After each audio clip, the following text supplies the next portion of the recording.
This is really a 2-hour presentation I give to high school students, cut down to 3 minutes. And it all started one day on a plane on my way to TED, 7 years ago. And in the seat next to me was a high school student, a teenager, and she came from a really poor family.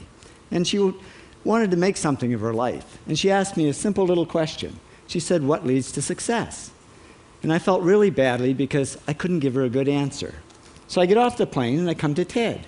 And I think, geez, I'm in the middle of a room of successful people. So why don't I ask them what helped them succeed and pass it on to kids?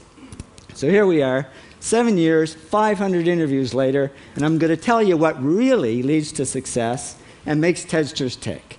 And the first thing is passion. Freeman Thomas says, "I'm driven by my passion."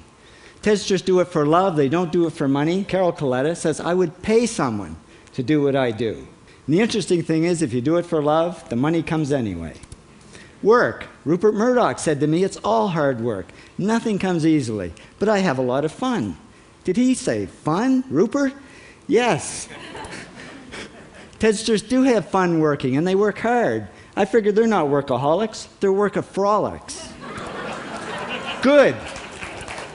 Alex Garden says, to be successful, put your nose down in something and get damn good at it. There's no magic, it's practice, practice, practice. And it's focus. Norman Jewison said to me, "I think it all has to do with focusing yourself on one thing." And push. David Gallo says, push yourself. Physically, mentally, you've got to push, push, push. You've got to push through shyness and self-doubt. Goldie Hawn says, "I always had self-doubts. I wasn't good enough, I wasn't smart enough, I didn't think I'd make it." Now, it's not always easy to push yourself, and that's why they invented mothers. Frank Gehry said to me, "My mother pushed me." Serve.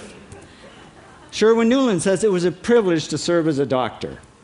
Now, a lot of kids tell me they want to be millionaires, and the first thing I say to them is, okay, well, you can't serve yourself. You got to serve others something of value, because that's the way people really get rich. Ideas. TEDster Bill Gates says, "I had an idea." Founding the first microcomputer software company. I'd say it was a pretty good idea. And there's no magic to creativity and coming up with ideas. It's just doing some very simple things. And I give lots of evidence. Persist. Joe Kraus says persistence is the #1 reason for our success. You got to persist through failure. You got to persist through crap, which of course means criticism, rejection, assholes, and pressure. So the answer to this question is simple. Pay $4,000 and come to TED. Or failing that, do the 8 things, and trust me, these are the big 8 things that lead to success. Thank you, TEDsters, for all your interviews.